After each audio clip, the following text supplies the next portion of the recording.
ఎక్కడికి పోయినా పబ్లిక్ నడమ ఊకుంటాండు. ఏం అడిగినా పబ్లిక్ నే అడుగుతాండు. ఏ సమస్య ఉన్నా అక్కడికక్కనే ఆఫీసర్లతోని మాట ముచ్చట చేసి పరిష్కారం చేస్తున్నాడు. అందులో ఈసారి 1000 కోట్లేసి గెలిపించిన సొంత నియోజకవర్గంలో తిరుగుతున్నాడు. అందుకే ఇంటి మనిషి లెక్క అందరినీ పట్టి పట్టి అరుచుకుంటాండు. సుడూరి సార్ ఎవరు? 1 కాదు 2 కాదు 8 సార్ల ఎమ్మెల్యేగా గెలిపించిండ్రు. ఎలక్షన్లు వచ్చినప్పుడల్లా సార్కే ఓట్లేసిండ్రు. అందుకే సారుకు కుప్పం పబ్లిక్ అంటే మస్తు పాయిరం. ఈసారి 2 దినాలు అక్కడనే ఉండి పబ్లిక్ మంచి చెడ్డ అరుచుకున్నాడు. జననాయకుడు అని ఇంటర్నెట్ లో ఓ ఇగురం చేసిండ్రు. ఇప్పటి సంది కుప్పం నియోజకవర్గంలో ఉండే పబ్లిక్ పార్టీ ఆఫీసుకు పోయి కష్టం చెప్పుకోవచ్చట.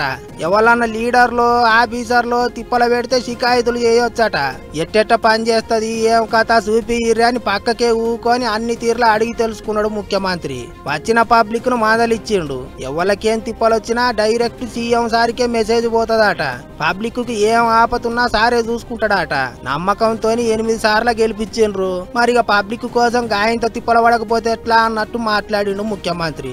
ఇదొకటే కాదు, సోమవారం నాడు ఎండతోని కరెంటు తయారు చేసుకునేటట్టు ఇంటింటికి సోలార్ పలకలు బిగిచ్చే కార్యం సురువు చేసిండు. రైతన్నలతోని ముచ్చట్లాడిండు. సొంత నియోజకవర్గాన్ని దేశంలోనే నంబర్ 1 చేస్తానన్నట్టు మాట్లాడిండు సారు. సీఎం సారు లెక్కనే తత్తిమ ఎమ్మెల్యేలు కూడా పబ్లిక్ కు ఏ తిప్పలొచ్చినా డైరెక్ట్ వాళ్ళకే తెలిసేటట్టు గిట్ల నియోజకవర్గానికో సెల్ఫోన్ యాపో లేకపోతే ఇంకోటి ఇగురం చేసుకుంటే మంచిగా ఉంటది కదా అనుకుంటారు పబ్లిక్.